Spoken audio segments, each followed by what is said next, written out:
Greetings and welcome to another Educator Innovator Hangout on Air.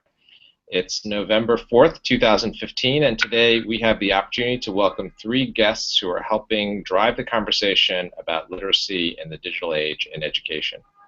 I'm your host, Paul O., Director of Community Engagement at Teaching Channel, and today we have our guests, three guests here. So let's actually move from my left to right, and that is Natalie. Would you please introduce? Oh, I'm sorry. Let me give you a brief description of who our guests are, and then I think they can add more with regard to their bios. So Natalie Franzi, Elementary Supervisor of Curriculum and Instruction in Middletown Township, New Jersey. Natalie. Steve Figarelli, Supervisor of Elementary Education, also in Edison Township Public Schools in New Jersey as well. And Claire Rivera, Communications Associate at Student Achievement Partners. So now this is the opportunity for you to introduce yourselves. So anything you'd like to add? Let's start with Natalie again. Hi everyone, welcome. Steve and I have been talking digital literacy for a couple of years now, and this is a topic we really feel strongly about. And we're looking forward to expand the idea that literacy isn't just the text on the page, but it's all-encompassing. Great, thanks. And you're up next, Steve.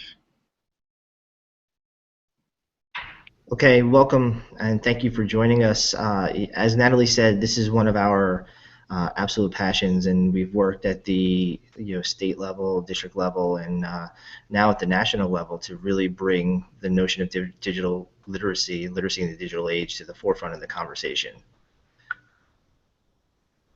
Thanks, Steve. And now you, Claire. Yeah, well, I think, Paul, we want to keep the attention on Steve and Natalie, but I just want to say that I'm so excited to be able to do this little hangout with Steve and Natalie. They're great examples of core advocates, a program that we have here at Student Achievement Partners to support teachers in implementing the Common Core and support leaders who are working really hard in the field, and Steve and Natalie are just great examples of that. Terrific, thanks.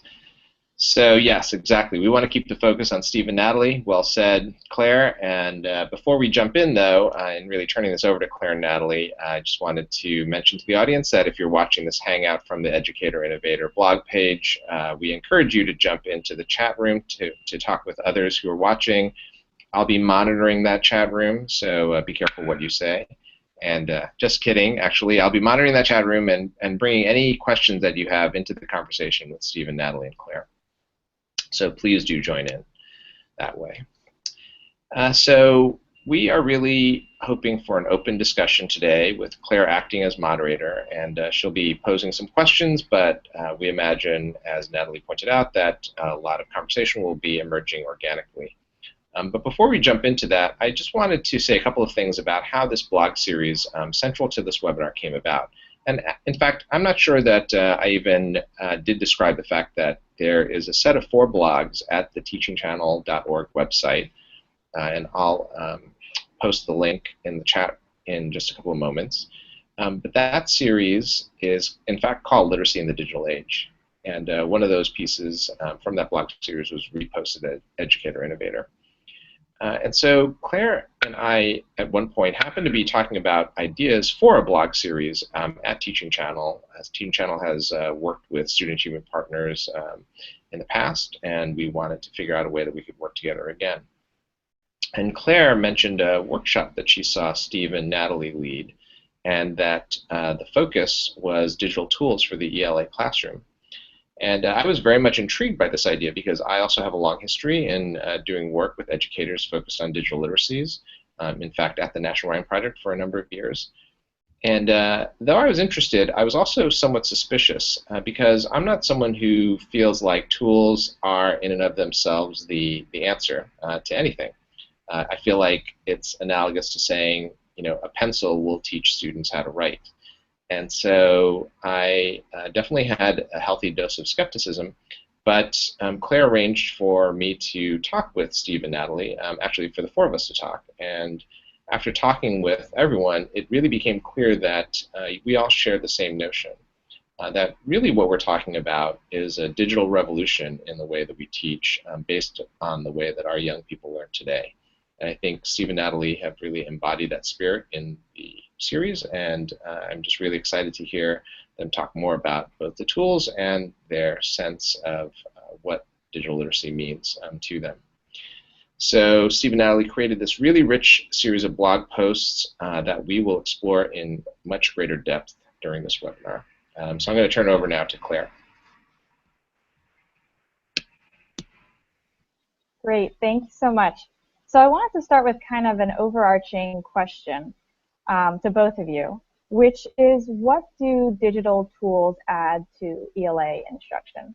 How, well, what do they add over traditional read a book, write something, that kind of English instruction? What are we how are students benefiting from digital tools?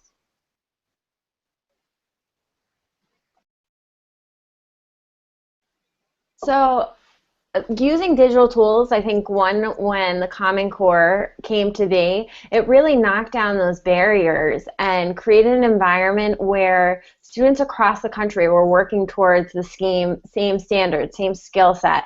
And using those digital tools really gave a platform for educators, for students to really embark on a journey of collaboration to use these tools. And it really gave students their own voice, whether it was blogging or some other type of creation. Students really, instead of being consumers, started to become producers, and that's what these digital tools really help. Yeah, and to add to that, it amplifies the instruction in the classroom. So teachers can utilize tools to differentiate, to give kids, as Natalie mentioned, an authentic audience, to become more efficient and effective in terms of being a practitioner. So it really helps in all aspects, both from the teacher point of view and the student point of view. That's great. And I kind of have a follow-up question to the question I posed, which is, how have you seen students reacting to these tools? I think we talk about it as practitioners, about sort of the benefits from that. But from what you've seen from classrooms, how are students sort of reacting to the use of these tools? Do they seem more engaged? Do they seem more excited? So the tools are certainly a benefit, but it's the way that the teachers are utilizing the tools in the classroom. You'll hear Natalie and I speak a lot about giving kids an authentic audience, giving kids the opportunity to publish beyond the bulletin board, through a blog, through another mechanism, and the tools give the kids a global audience, and it just makes the writing and or other demonstrations of understanding so much more meaningful and relevant and authentic to kids. And additionally, it gives teachers a network, as Natalie mentioned, giving teachers the ability to collaborate, to create these meaningful learning experiences for kids so that they are excited and engaged. It really connects and makes the world a smaller place in terms of making the classroom more effective and work better for kids. Great. So switching over to something a little bit more specific. So I think, in today's, college and career, and especially with careers, a lot of employers are saying that students are graduating without the writing skills that they need to really be successful in today's careers. So what digital tools have you seen that help students build these writing skills?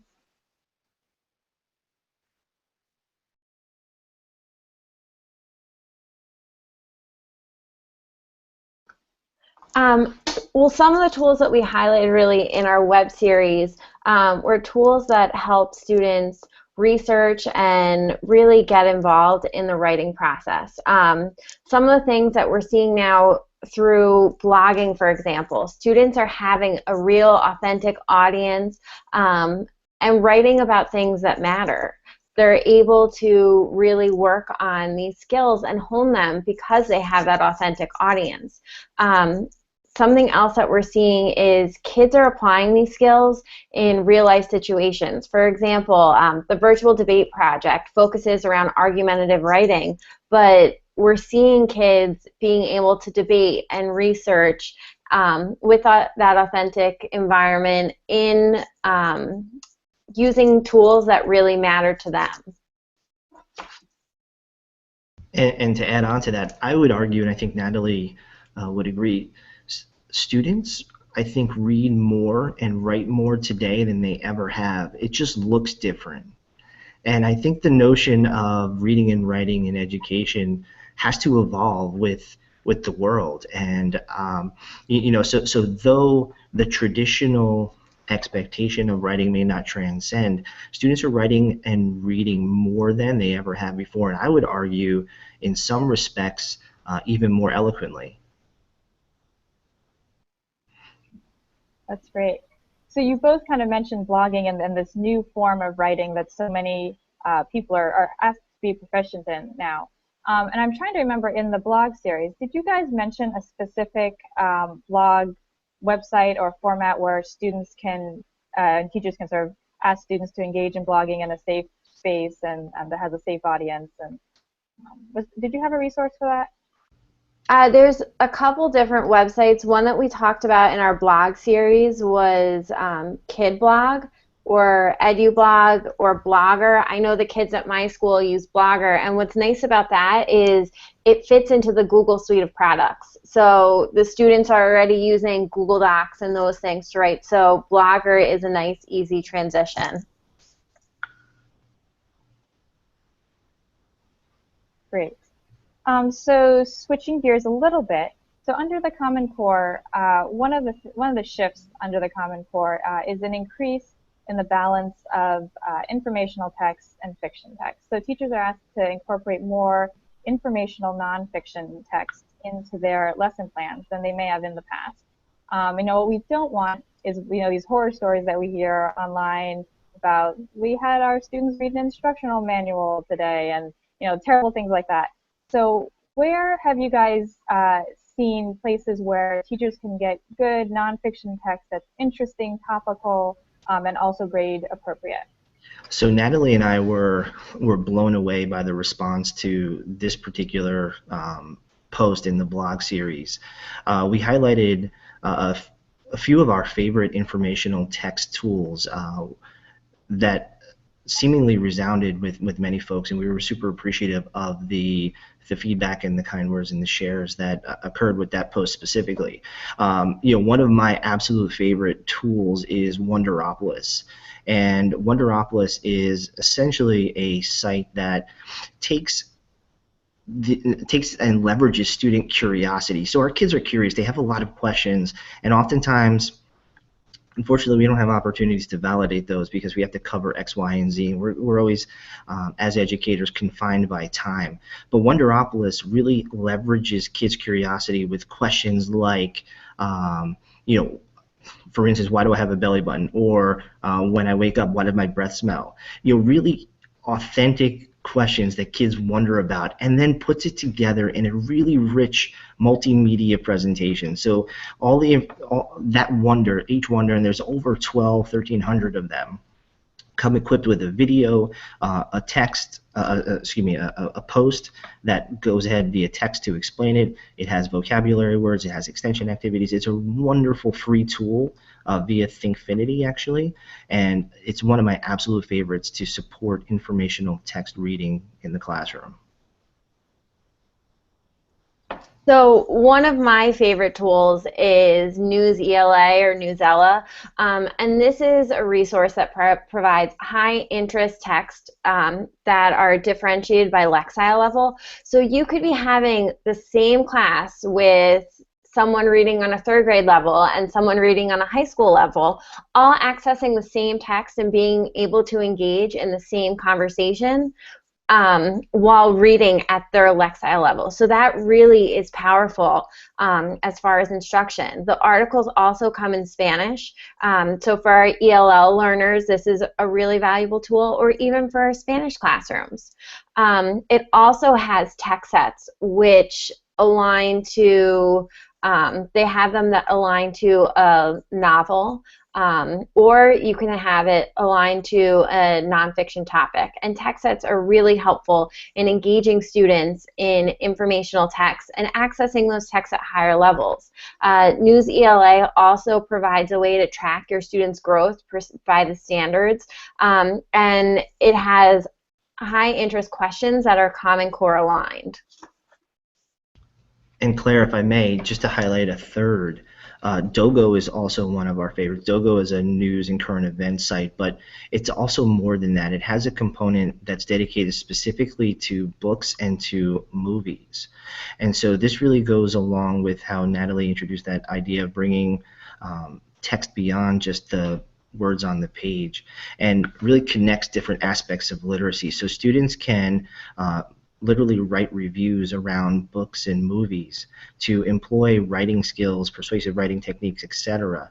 And then children from all around the country can read those reviews and discern whether or not they want to go ahead and invest that time in the book title or the film title.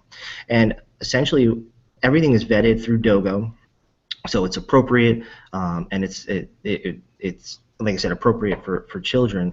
But beyond that, what may end up happening is students, through the reading of each other's reviews, can start to possibly even develop like a personal learning network. So we consider ourselves connected educators, Natalie and I, and we learn from each other. We learn from folks that we've connected with on Twitter, from their blogs, from their photos of what's happening in their school, and we learn and get ideas from them, and book recommendations, etc. Well, why not transcend that notion to kids and create a personal learning network essentially through Dogo, right, where kids write reviews, and then, you know, if they're really into a specific genre, and I know Claire has written a dozen reviews on books or films in this genre, I can use her as a go-to and get a sense of whether or not I agree, and then really lean on her reviews to inform what I do in my future.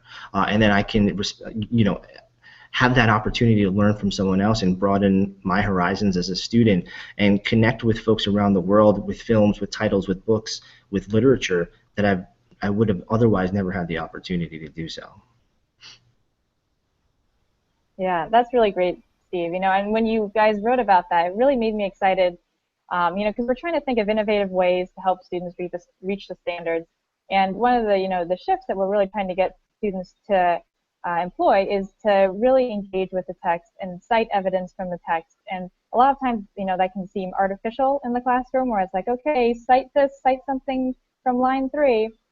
This is kind of a real world example of how engaging deeply with either a book or a movie and then making your case for why it's good, why it's not good. This is, you know, a prime example of how you need to use evidence to make an argument in a real world setting. So I think, you know, this is just an outstanding resource. Really makes me excited. And I wanted to follow up with something that Natalie said about Lexile levels on Newsela, and that kind of leads me to my next question, which is how to determine what texts are complex enough, or what texts are right for your students.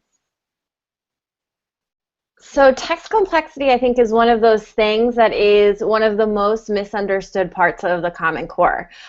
When people think about text complexity, they're like, oh, I need to find the hardest text out there and make it the most complicated activity for my students. That's not what text complexity is about. It's about the activities that the students are doing to engage with those texts. And even the Lexile levels isn't a perfect science. Like the Grapes of Wrath, for example, is at the Lexile level of a 3rd grader, but we all know the Grapes of Wrath is not appropriate for 3rd graders based on the different themes and multiple meetings that's in there. So when we're talking about text complexity, we really need to look at other layers, whether it's the student's knowledge and background on the topic, the themes, is it told from different points of view? These are all different ways to kind of help gauge that text complexity. And what's nice is one of the tools that we talked about in our blog post was the Pearson metric measurer, which basically takes text complexity and takes into all those factors that the Common Core talks about and measures the complexity of the text. So you're getting kind of a more accurate picture of what your students are reading. But I think it's really important that your students could be reading The Cat in the Hat as middle schoolers, but if the activity that you're having them engage in the text that's what we're looking at, and how they're viewing really helps us kind of gauge that text complexity.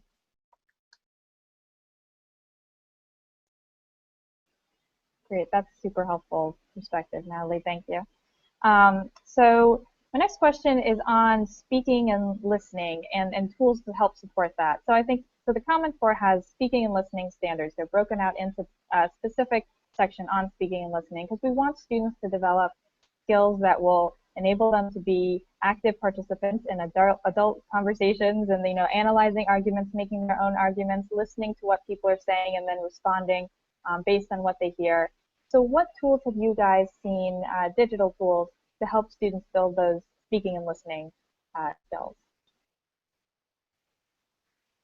So in general, one of the tools that we mentioned, and more genres that we mentioned in that particular post, was the art of podcasting. So the idea of creating podcasts, student-led podcasts, to employ speaking skills, and then the inverse listening skills on the other end, allows kids to really frame and share their stories. So podcasts around events in the classroom to share with parents, podcasts around a skill or a unit that they've studied, you know, to act as a study tool for students who may be struggling or may have been absent.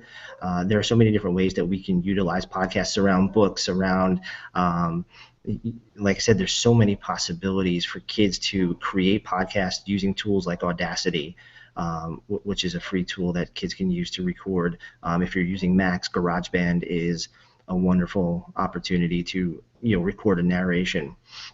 And then just housing it, and again, it ties back into that idea of the global audience. So kids employ the speaking skills, presumably the writing skills behind it, to create that outline, to frame their thoughts. So they employ the speaking skills, they create this podcast, and there's an audience, whether it be for other students in the classroom, other students around the world, or parents. So in many instances, we have students whose extended family don't live near their school, you know, whether it be in a different state or whether it be overseas. So creating and producing these type of experiences that employ Common Core skills, specifically the speaking skills, provides that authentic audience and that real world connection to make an authentic experience for the students. Just to kind of piggyback onto what Steve was saying, speaking and listening are really the standards that kind of transcend all of them. As I've been going around in the different schools that I've been working with, the idea of having students record themselves reading their writing piece and having that ability to really listen to what they've wrote and edit it, or even on the same tone, having kids record themselves to listen for fluency. That power to have those kids really use their speaking and listening tools to self-reflect is so powerful for students. And a tool that we didn't mention, but I'll put it out there now as a bonus to those folks viewing the webinar.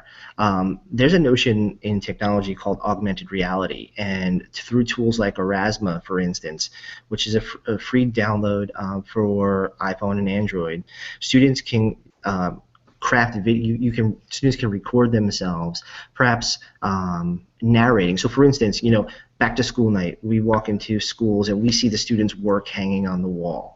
And that's all well and fine if I'm a parent, but I would really love to hear my child sort of explain the thinking behind what he or she created. Well, how about using a tool like Erasmus and augmented reality and recording a video of the student narrating, and then creating an aura, which is the tool, the terminology of the tool, where that parents or any passersby use their phone, scan the artifact, and up pops the video of the student narrating why he or she decided to create this project or compose this writing in the manner that they did. Additionally, you know, you could use QR codes for that. I just threw in augmented reality as a bonus for the viewers of the webinar. But there are so many different ways that students can employ those speaking tools and really fine-tune what it means to be a coherent and effective and efficient public speaker. And I think part of that jumping off, which I guess kind of gets us to a separate topic, is that idea where I think sometimes people are afraid to go totally digital or mostly digital because they're saying, but what am I hanging up in that classroom? So that bringing in QR codes or the augmented reality is really a way to display your students' work. I know in one of my schools we have QR codes everywhere with the kids' work, and it really kind of brings it to life. This is great. It makes me, I was telling them when they wrote their blog series that it just made me so excited to read their post every week. Just made me excited about the work that's happening in schools. It seems like it's a great time to be a student. But the next question I have kind of reflects maybe my own insecurities about technology. But you know, hearing Steve describe that augmented reality, I think you said, and using that kind of technology, it sounds really foreign to me. And I think probably a lot of teachers are still in a position, you know, that I am. You know, we can barely get on a Google Hangout, and we're a little unsure about our technological abilities. So what have you seen? I know you are both leaders in your district. What have you seen be helpful in terms of actions that school leaders can take to help encourage teachers who might be a little technologically phobic doing these things? So I think that's an incredibly poignant and valid question, and the answer that I'm about to share may be unsettling, so I apologize in advance, but I would encourage, and I do encourage, folks who may be technologically hesitant or technophobic, to use the word you use, Claire. I would encourage you to ask the kids.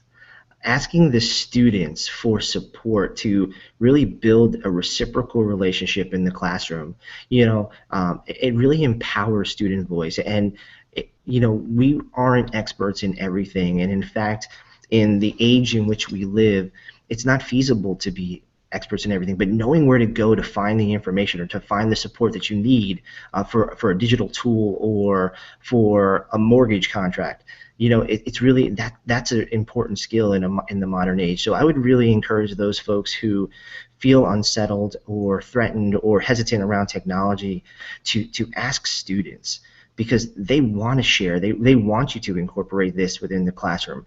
They want to see school as not a separate entity from what their experience is at home.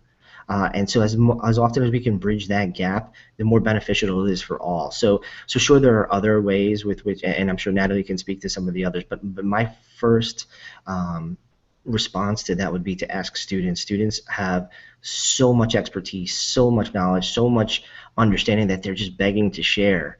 And I think it really empowers an amazing classroom culture when we build that reciprocal relationship with the kids.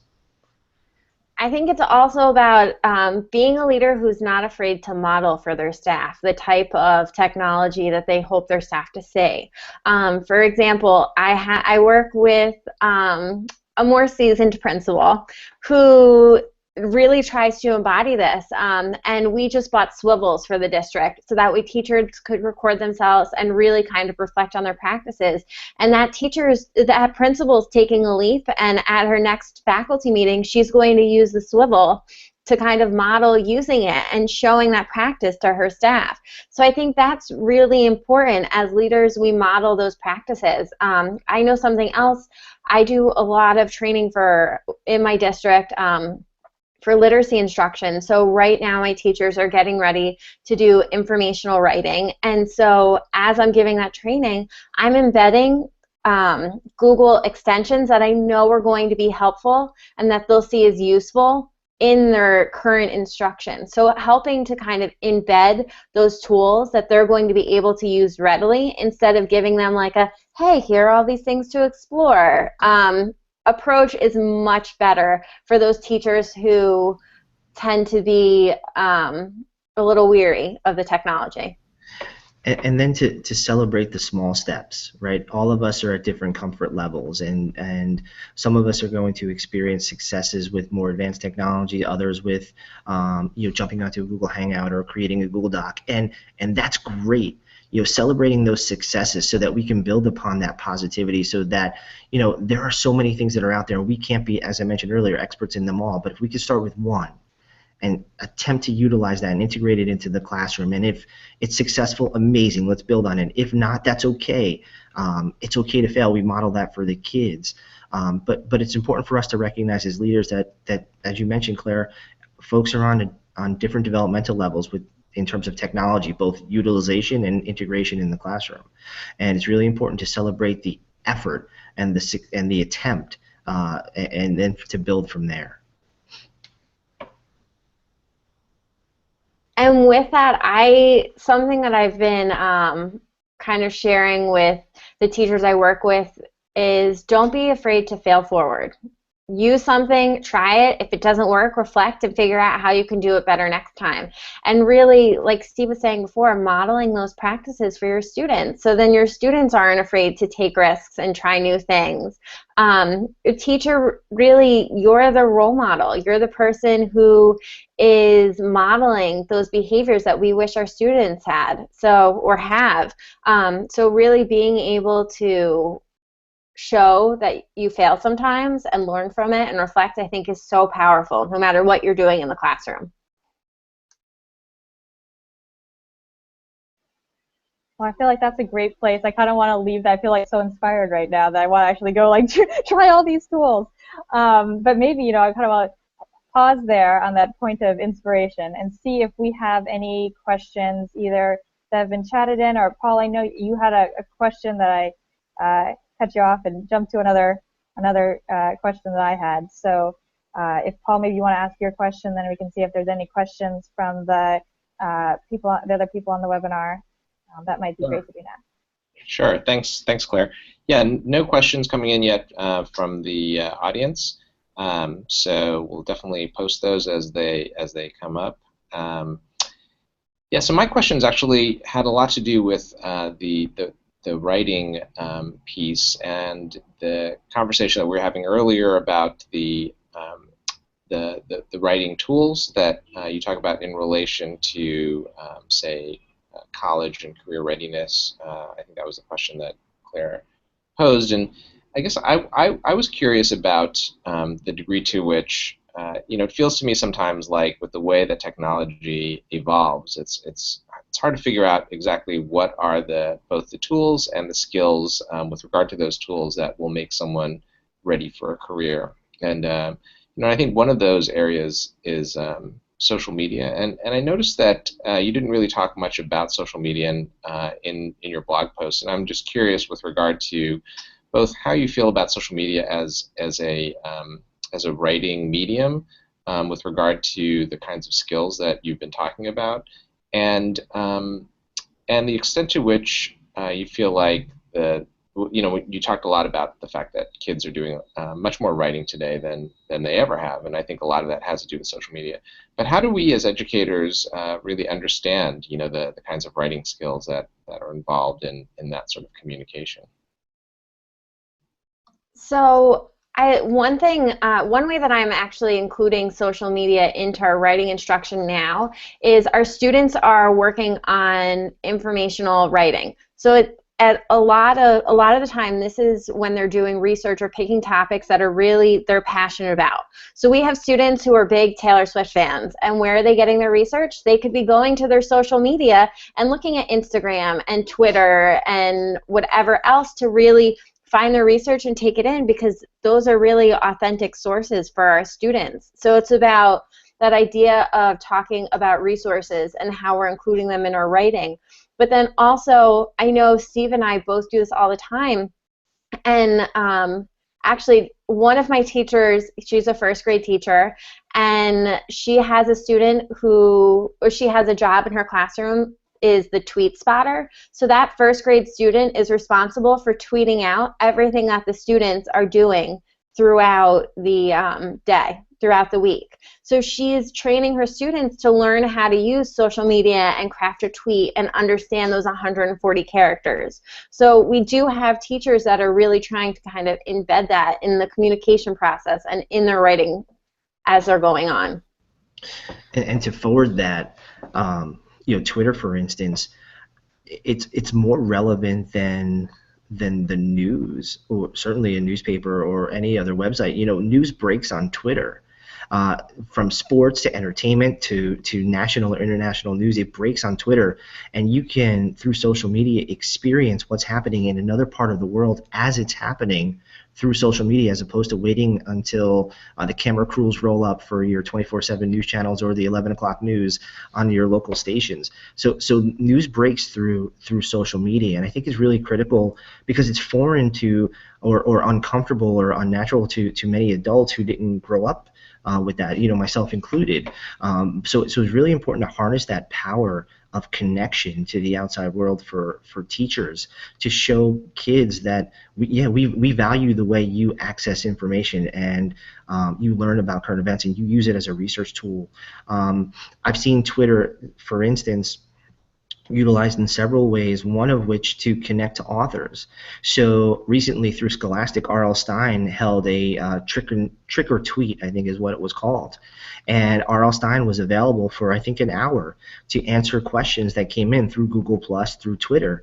And classrooms were tweeting the author of one of the most popular series, certainly for elementary students, and he was responding to their questions. Now, how powerful for children to craft a question through social media and then to connect with the author and have him or her respond.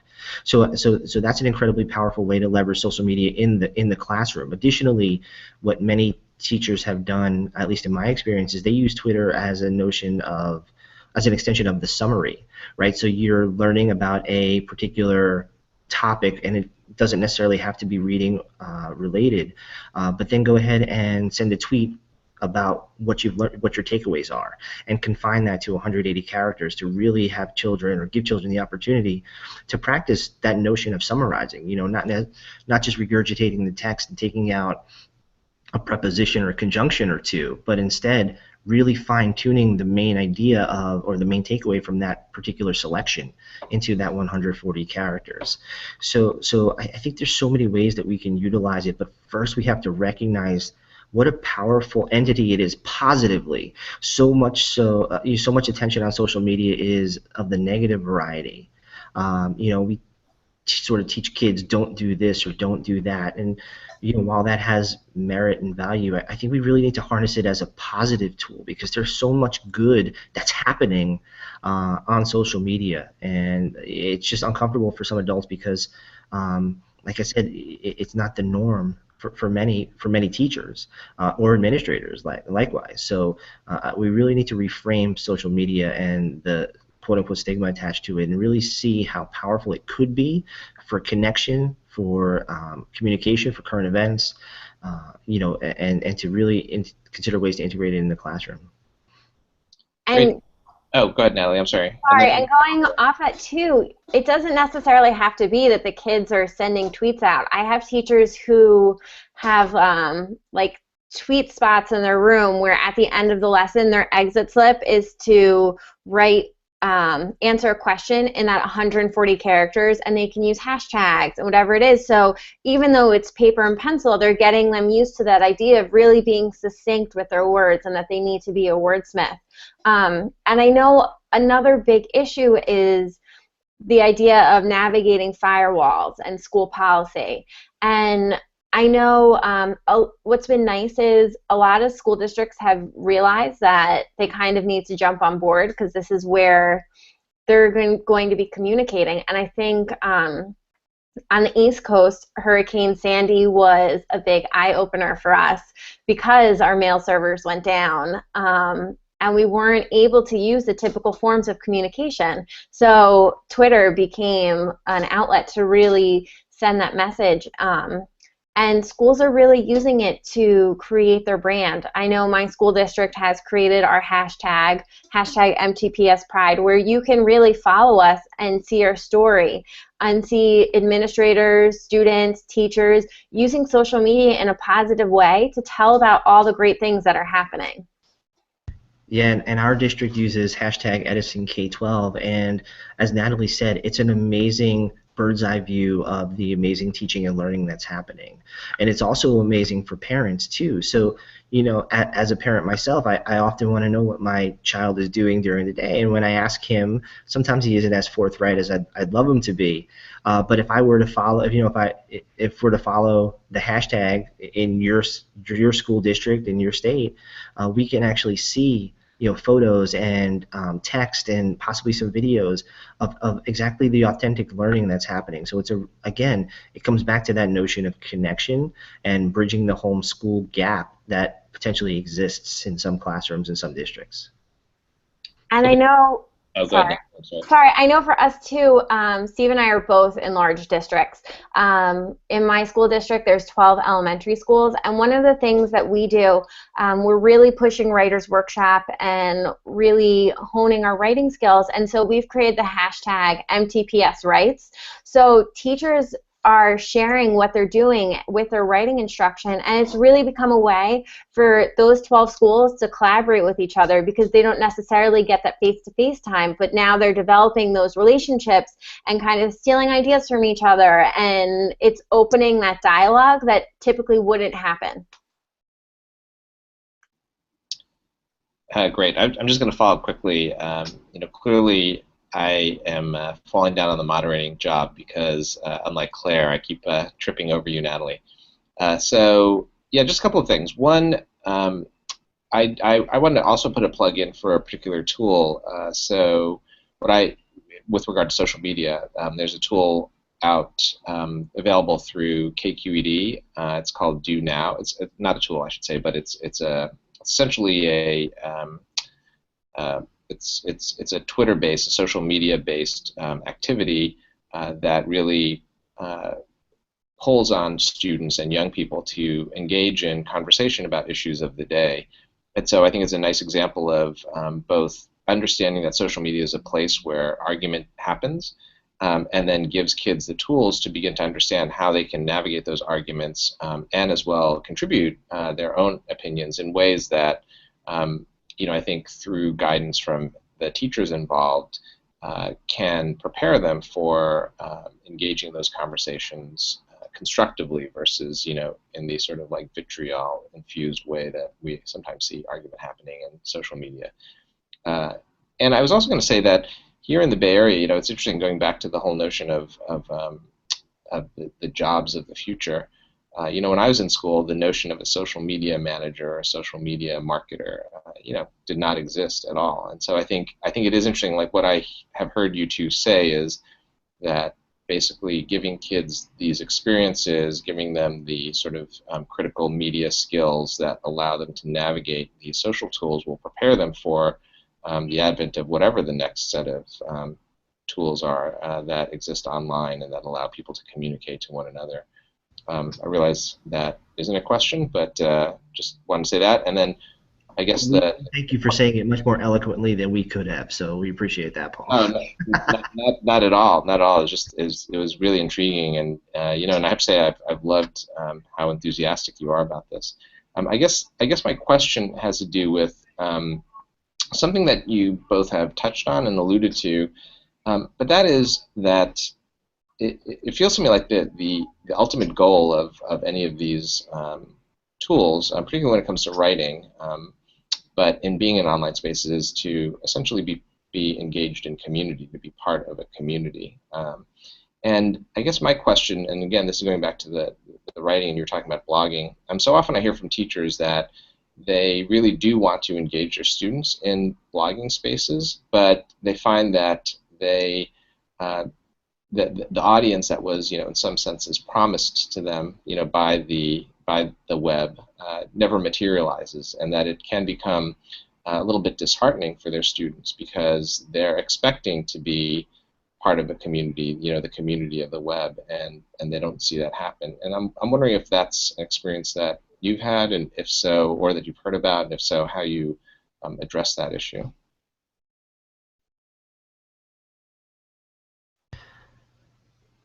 So yeah, I think that is a valid concern, and one that I've heard and experienced, you know, through my admin role now. I think there's a few ways that you could go about sort of combating that or reducing the propensity for something like that to happen. Number one, on Twitter, and I know Natalie and I refer back to it often, but it's been such a transformational tool for us, and so we encourage educators through our dialogue at every turn to really turn to Twitter. But using the hashtag comments, the number 4 kids, if educators were to tweet at that hashtag or to that hashtag, that's essentially the key words for folks around the world to access other classrooms' blogs and other classrooms' writing and be able to comment. Another is to pair up with the classroom through either social media or even in your building, and then you become the commenters or the folks who are giving feedback for, Natalie. I become for Natalie's class, she becomes for mine. One of the tools that one of the strategies that we talked about in our blog series, and I'll let Natalie share if she's up for it, that notion of quad blogging, which builds in that authentic audience where kids do expect, because it's part of the process, that feedback to come from the other classrooms. And I think part of that is, like, you can do it. Your audience doesn't necessarily need to be like someone in another country to start out with. Start small. In my school district, our kids do this quad blogging project where they're blogging with other kids in the school district. And what's nice is, since we do have 12 elementary schools, 3 middle schools, we've tried to kind of group it up where the kids are blogging with, our 5th graders are blogging with other 5th graders that they're going to run into in middle school the next year. So it's a way to kind of create that community between the schools, even though they're not necessarily face-to-face yet. And it's really been successful for our students in creating that audience and kind of having that extra incentive. And I know as an administrator, like, I've been invited into the quad blogging to leave comments. So it's all about kind of fostering that community inside of your school before you reach out, because sometimes that global audience may not be there yet. And I would submit that feedback doesn't only necessarily have to come from students either. I think parents and family is an amazing audience to provide feedback for children. So that audience could be their aunt or uncle in another state, or grandma and grandpa in a different part of the country or overseas. So I think there are opportunities for feedback, but as Natalie said, it doesn't have to be it could be, but it doesn't have to be necessarily international audience to start. Starting local and then moving toward a global audience is inherent in just the fact that the biggest barrier is the notion of putting yourself out there, and the kids putting themselves out there. And once that hurdle is cleared, the sky's the limit for the feedback, the potential feedback that's available. Speaking about feedback, I apologize, I'm forgetting the names of some of the tools that you mentioned in your blog series, but I'm remembering a tool that you had mentioned for peer-to-peer feedback. So I think, in the olden days, we would get a red pencil and mark down, you've misspelled this and I don't like this sentence. But, I think you mentioned a digital tool to provide feedback peer-to-peer that you found to be a lot more engaging for the students, and they actually take it a lot more seriously and put a lot more effort in. Well, yeah, and Claire, thanks for bringing that up. The tool we had mentioned was Kaizena, and it integrates through Google. And so if your district is a Google App for Education district, it integrates directly through there. It's free, and it allows teachers and students to provide voice feedback, audio feedback for students. So try as we might in a class of 25 students, we know that the most effective instruction occurs during those one-on-one conferences in writing. And try as we might, we aim to get to all the kids every day, but ultimately it just doesn't happen all of the time. And so what Kaizena allows teachers to do is to extend the school day in the sense of we can have those conferences through the technology.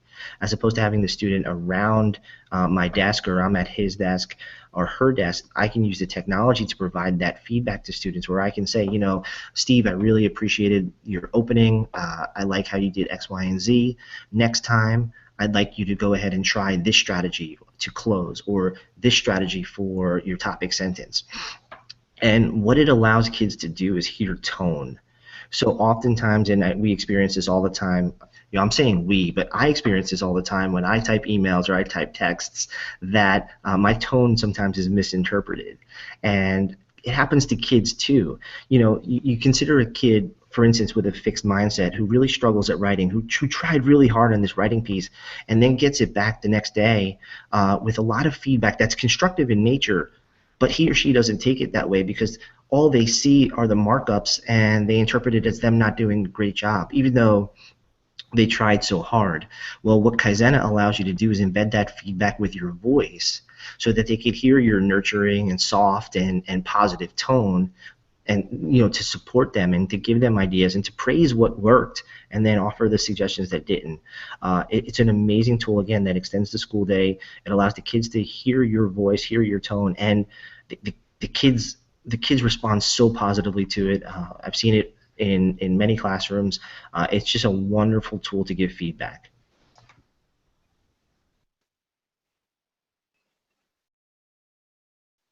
Great.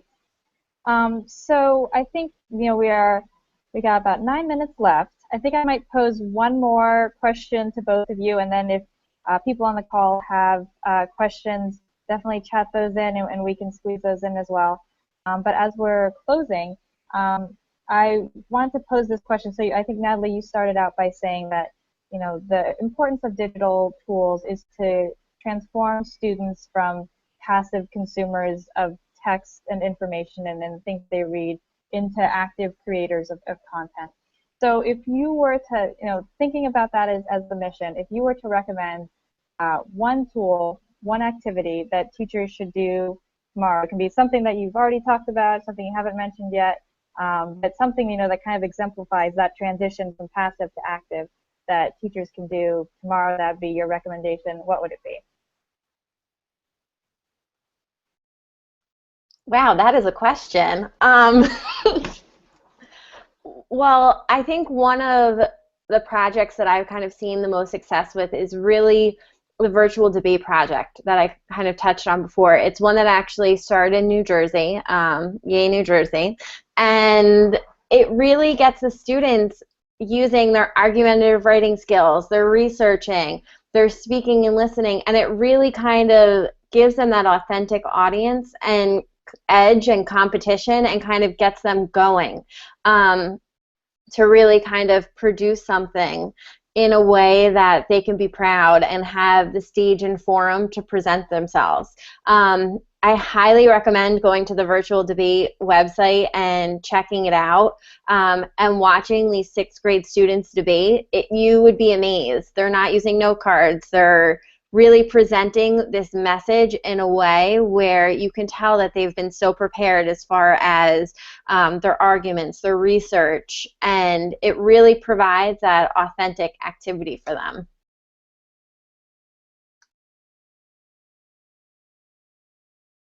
Steve's laughing at me over there.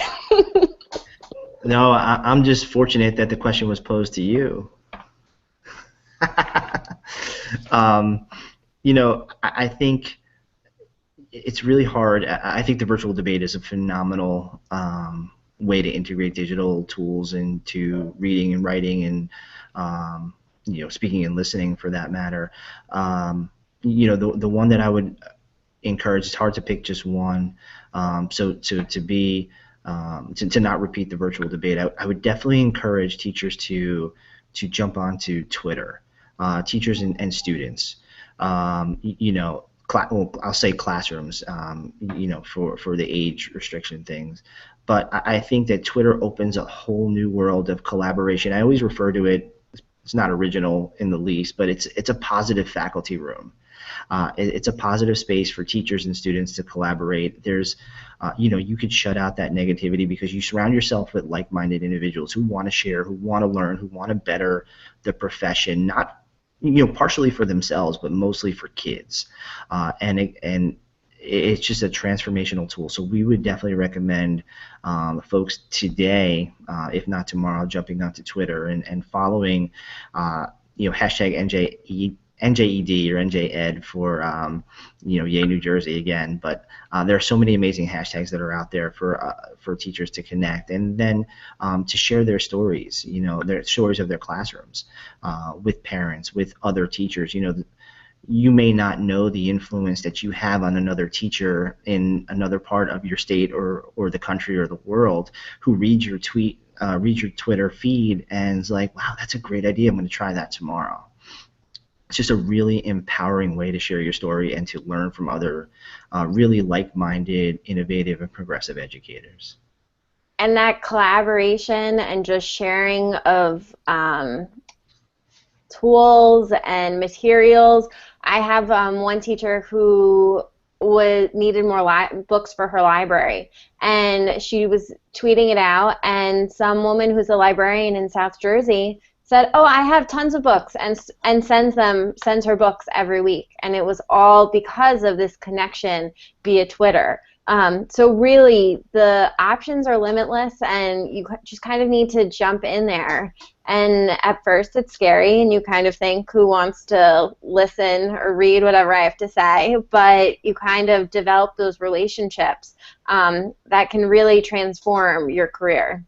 So Natalie and I met on Twitter, and to bring it full circle, as Natalie mentioned in our open, the Common Core really has brought us as a country together, all working toward the same shifts, the same standards, the same expectations for the grade level. And if we can do that collaboratively, as opposed to in the silos of our classroom, the more effective it is for our students. And so I think, because we are working toward those same goals around the Common Core, it's just a really great opportunity for us to come together as an educational community to augment what we're doing in the classrooms. Well, I have to say that is the most inspirational and aspirational vision of education and in relation to the Common Core that I've heard. So I really appreciate that, Steve. And I just wanted to take a moment to thank each of you, Steve and Natalie in particular, because you're the ones who both have done the heavy lifting today. And yes, exactly, and the heavy lifting in writing that great blog series. We too at Teaching Channel were just really gratified to see the response to a number of the posts, deservedly so. And I wanted also to just make sure to thank Claire, because Claire was really the person who ignited this whole possibility. She was the one who was just so inspired by what it was that you two were presenting, and I think really had the vision for what was even possible. And then final thank you to Educator Innovator for being willing to host us here today. Thanks to all of my friends at the National Writing Project and Educator Innovator. So just to close, let me see, I have a couple of things I need to say. Just wanted to let the audience know that if you want to keep up to date on future opportunities from Educator Innovator and partners like Teaching Channel and our, I guess, ancillary partners, student achievement partners, sign up for the monthly newsletter at educatorinnovator.org and follow Educator Innovator on Twitter at @innovates_ed. Make sure you check out Steve and Natalie's series at Teaching Channel. It's really a great set of resources, I think, for educators to really dive into. Thank you all for joining us tonight, and we will see you online soon. Thank you. Good night. Thank you so